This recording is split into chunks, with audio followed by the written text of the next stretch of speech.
الحمدللہ رب العالمین والصلاة والسلام علی سید الانبیاء والمرسلین بسم اللہ الرحمن الرحیم۔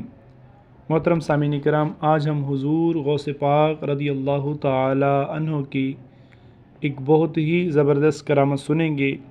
بہجت الاسرار کے اندر حضور سیدنا غوث اعظم رضی اللہ تعالی عنہ کے صاحبزادے حضرت سیدنا ابو عبد الرزاق فرماتے ہیں کہ میرے والد گرامی سیدنا شیخ عبد القادر جیلانی رحمۃ اللہ تعالی علیہ یہ خود ارشاد فرماتے ہیں کہ ایک رات میں جامع منصور میں عشاء کی نماز پڑھ رہا تھا۔ میں نے سامنے ستونوں میں کسی چیز کی حرکت کی آواز سنی اور اچانک سے میں نے دیکھا کہ میرے سامنے میرے سینے کے سیدھ میں ایک بہت بڑا سانپ اپنا منہ کھولے بیٹھا ہے۔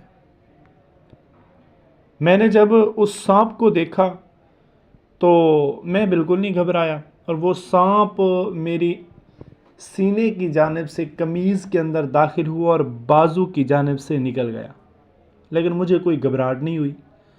حضور غوث پاک فرماتے ہیں کہ دوسرے دن میں جب میدان میں گیا، جامع مسجد کے باہر ایک میدان تھا، اس کے اندر میں گیا تو میں نے دیکھا ایک شخص جس کی قد بہت لمبی ہے اور آنکھیں اس کی بلی کی طرح ہیں، وہ کھڑا ہے۔ اب یہ فرماتے ہیں حضور غوث اعظم کہ جیسے میں نے اس کو دیکھا تو میں سمجھ گیا کہ یہ ضرور کوئی جن ہے۔ وہ جن میرے پاس آیا اور کہنے لگا کہ رات جس کو آپ نے سانپ کی شکل میں دیکھا تھا وہ جن میں ہی تھا۔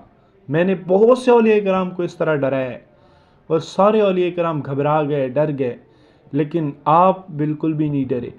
تو لہٰذا میں چاہتا ہوں کہ آپ کے ہاتھ پر توبہ کرو۔ کیا آپ مجھے اپنے ہاتھ پر توبہ کروائیں گے؟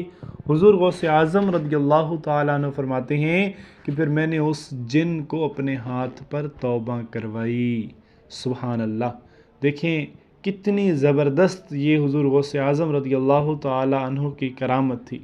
اللہ پاک ہمیں حضور غوث اعظم سے محبت کرنے کی توفیق عطا فرمائے۔